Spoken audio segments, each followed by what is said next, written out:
Hello నమస్తే, welcome to my channel say something. మిత్రులందరికీ శుభోదయం. స్క్రీన్ మీద చూస్తున్నారు కదా, నేషనల్ మైనర్స్ డే. మైనర్స్ అంటే గనుల్లో పనిచేసేవారు అని అర్థం. గని మనిషి అంటారనమాట. ఓ విధంగా చూసుకుంటే ఈ గనులు అనేటువంటి ఏ విధంగా ఉంటాయంటే క్వారీస్ కావచ్చు, గనులు కావచ్చు, ఇటుక బట్టీలను కూడా ఓ విధంగా మైన్లని అనలేం కానీ అలాంటివి దాదాపుగా మనకైతే లోకల్గా.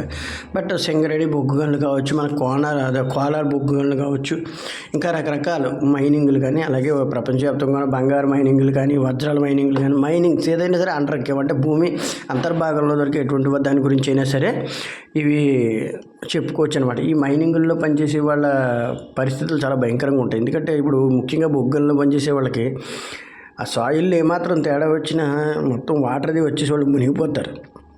సో ఇటువంటివి ఒకప్పుడు విపరీతంగా జరిగేవి.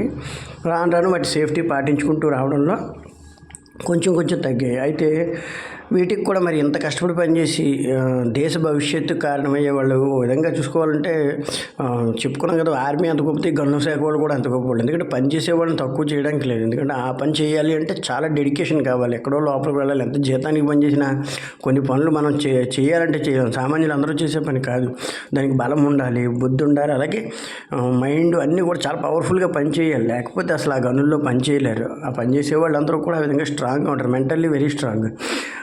వారి గురించి ఏం చేశారంటే ఇంక ఇలా లాభం లేదని చెప్పేసి 2009లో MSHA అంటే mine safety and health administration, అంటే మైనింగ్లో పనిచేసే వాళ్ళ సేఫ్టీ మరియు హెల్త్ చూసుకునే ఒక అడ్మినిస్ట్రేషన్ సంస్థ, అంటే ప్రపంచవ్యాప్తంగా ఉన్న సంస్థ ఏం చేసిందంటే 2009లో దీన్ని స్టార్ట్ చేసింది. నేషనల్ మైనర్స్ డే అని స్టార్ట్ చేసి వారికి వెల్ఫేర్ కల్పించడం అని. మనం ఈ విధంగా చూసుకుంటే మనకి ఇక్కడ సింగరేణి బొగ్గు గనుల్లో ఒకప్పుడు జరిగే ప్రమాదాలు అవి ఉండేవి. మనకి 92 ఆ టైంలో కూడా, అంతకుముందు ప్రమాదాలు జరిగే టైంలో సినిమా కూడా ఎవరు బాలకృష్ణ గారి సినిమా వచ్చింది, నిప్పురవ్వ అని. అందులో చాలా బాగా చూపిస్తారు ఆ సీన్లు. అప్పట్లో చాలా ఖర్చు పెట్టారు ఆ సినిమాకి. సినిమా ఎలా ఆడినప్పటికీ కూడా చాలా మంచి పేరు వచ్చింది. అందులో బాలకృష్ణ గారు కూడా చాలా కష్టపడి చేశారు. కొన్ని సీన్స్ ఒరిజినల్గా ఉంటాయి, చాలా దెబ్బలు తగిలేసాయి, చాలా కష్టమైంది. ఆ బొగ్గు గనుల్లో నీరు వచ్చేసినప్పుడు ఉండే సీన్ అయితే చాలా హైలైట్గా ఉంటుంది. అలాగే చాలా సినిమాలు కూడా తీశారు వీటి మీద, అంటే బొగ్గు గనుల్లో పనిచేయడం అది. అలాగే సింగరేణి బొగ్గు గనులు కూడా లాస్ట్లో ఉన్న సింగరేణి బొగ్గు గనుల్ని ఒక విధంగా చెప్పుకుంటే చంద్రబాబు నాయుడు గారు చాలా లాభాల పాటు పట్టించారు. అది దానికి సంబంధించిన ఆర్టికల్ కూడా చాలా వాటిల్లో విశ్లేషణాత్మకంగా రాశారు. ఎందుకంటే అసలు పూర్తి చేస్తారు, ఇంకా కష్టంలో ఉంది, ఇంకా లేకపోతే ఎవరికైనా ప్రైవేట్ భాగస్వాములకు అప్పచెప్తారన్న క్రమంలో ఆయన దాదాపుగా నిలబెట్టారు. దాన్ని చెప్పుకోవాలంటే గ్రేటే. ఎందుకంటే సింగరేణి నాశనం అయిపోతున్న టైంలో ఆయన చేసిన చొరవ చాలా గొప్పది. దాని గురించి వేరే ఆర్టికల్స్ ఉన్నాయి, చదవచ్చు ఎవరైనా. అలాగే ఈ బొగ్గు గనుల్లో పనిచేసేవారు కానీ, అలాగే ఈ క్వారీల్లో పనిచేస్తారు చాలామంది. అలాగే మనకి ప్రపంచవ్యాప్తంగా చూసుకుంటే ఈ మధ్యకాలంలో వజ్రాలు తవ్వించడం అవన్నీ కూడా ఉంటాయి. బంగారు గనుల్లో పనిచేసేవాళ్ళు, copper mine Australia red hills వాటిల్లో కాపర్ మెయిన్స్ ఉంటాయి. చాలా చోట్ల ఇంక ఈ గనుల్లో పనిచేసే వాళ్ళ పరిస్థితి ఎలా ఉంటుందంటే ఆరోగ్యం సహకరించదు. ఒక్కోసారి లోపలే చాలా ఇబ్బంది వచ్చేస్తే బయటకు వచ్చే లోపల ప్రాణం కూడా ఉంటుందో లేదో తెలియదు. సో ఇవన్నీ కూడా మనం చూసుకోవాల్సిన అంశాలు అనమాట. ఏ విధంగా చూసుకున్నప్పటికీ కూడా వీళ్ళ పరిస్థితి ఏంటంటే దినగండం అన్నట్టుగా ఉంటుంది. ఎందుకంటే పని చేస్తున్నప్పుడు ఒక్కొక్కసారి చెస్ట్ పెయిన్ వచ్చేసి, ఒక్కొక్కసారి బాడీ పెయిన్స్ రావచ్చు, లేదా కళ్ళు తిరిగి పడిపోవచ్చు, లేదా పని చేస్తున్న దాంట్లో ఏదైనా మీదకి తొల్లచ్చు. ఇప్పుడు బొగ్గు గండి మీద పనిచేస్తూ డ్రిల్ చేస్తున్నారంటే బొగ్గు వచ్చి మీద కొట్టిందంటే దెబ్బ చాలా గట్టి వెళ్తుంది. అందుకే హెల్మెట్లు పెట్టుకుంటారు. ఆ హెల్మెట్స్ పైన స్ట్రాంగ్ ఉంటాయి, కానీ ఇలా మొహానికి కూడా చేతులతో తగిలితే చాలా నొప్పులు చేసేస్తాయి. ఆ డ్రిల్లింగ్ చేసేప్పుడు ఒళ్ళంతా నొప్పి చేసేస్తుంది. సుత్తులు పెట్టి కొట్టాలి కొన్ని చోట్ల, అంటే గట్టిగా డ్రిల్ చేయలేని చోట సుత్తులు పెట్టి కొట్టాలి. లైట్ ఒకటి బరువు ఉంటుంది, బుర్ర మీద చాలా బరువు ఉంటుంది ఆ లైటు. ఎంత తేలిక వచ్చినా కూడా అలాగా లైట్ పెట్టుకుని ఉండాలి. దాంతో అలా చూసుకుని వెళ్ళాలంటే కళ్ళు కూడా పనిచేయాలి. కళ్ళు ఎంత బాగా పనిచేయాలంటే అంత బాగా పనిచేయాలి అందులో. ఎందుకంటే ఎంత లైటింగ్ ఉన్నా కనబడదు, చీకటిగా ఉంటుంది.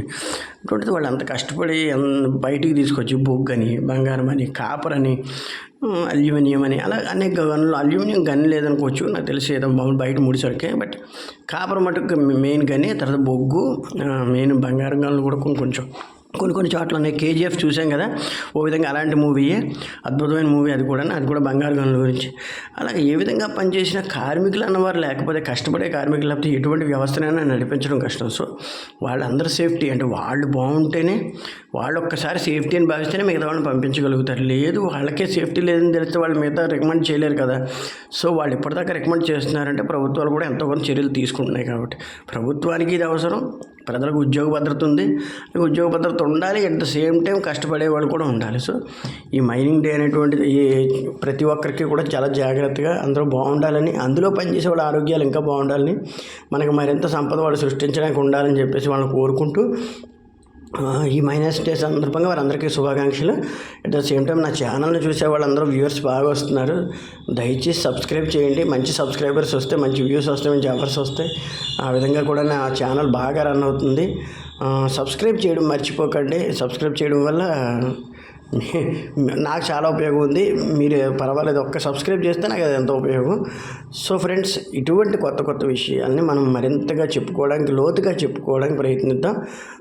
దయచేసి మిత్రులందరూ మరొకసారి సహకరిస్తారని భావిస్తూ, ఇక మైనింగ్ డే విషయాల గురించి చెప్పుకుంటే, ఈ ఫారిన్ కంట్రీస్లో పనిచేసినప్పుడు, ముఖ్యంగా ఈ వజ్రాల గనుల్లో పనిచేస్తుంటారు ఈ మధ్యన ఆఫ్రికాలో. వాళ్ళ పరిస్థితి మరీ దుర్భరంగా ఉంటుంది. వాళ్ళ మీద మొన్న ఆ మధ్యకాలంలో ఐక్యరాజ్యసమితి ఏకంగా ఒక ప్రోటోకాల్ కూడా తీసుకొచ్చేసింది. ఎందుకంటే అక్కడ పెట్టకుండా తీసుకుపోయి కుర్రాళ్ళని బానిసలుగా పనిచేస్తుంటారు. ఆ రకం మైనింగ్లు వేరు, అవి చాలా దారుణం.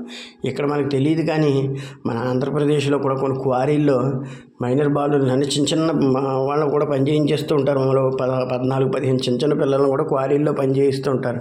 వాళ్ళకి రకరకాల రోగాలు వచ్చేస్తూ ఉంటాయి. అందువల్ల ఏంటంటే పిల్లల్ని బాగా దూరంగా ఉంచాలి వీటికి. పెద్దవాళ్ళే మ్యాక్సిమం 25 అలా దాటిన వాళ్ళు, యువకులు కానీ నడి వయస్కులు కానీ పనిచేయాలి. బాగా ముసలి వాళ్ళు కూడా ప్రమాదమే, ఎందుకంటే ఏ రోజు యువత్పన్నం మీదకి వస్తుందో తెలియదు. అలాగే అనేక చోట్ల పనిచేసేవాళ్ళు, ఇటుక బట్టీల్లో పనిచేసేవాళ్ళు, బొగ్గు గనుల్లో పనిచేసేవాళ్ళు, ఇసుక క్వారీలు, అలాగే మామూలుగా మెయిన్ ఈ క్వారీస్ ఏంటంటే సున్నం క్వారీస్ చాలా చోట్ల ఉన్నాయి. కడప బైరిటీస్ గన్లు అవన్నీ చాలా ఉన్నాయి. అవన్నీ చోట్ల కూడా సున్నం క్వారీలు మరీ ప్రమాదం. అలాగే మార్బులు, అది కూడా క్వారీలు, ఎందుకంటే మార్బులు కూడా తవ్వి తీయాలి, మామూలు విషయం కాదు మార్బులు. So let us enjoy this day. Please, thank you very much. Subscribe my channel.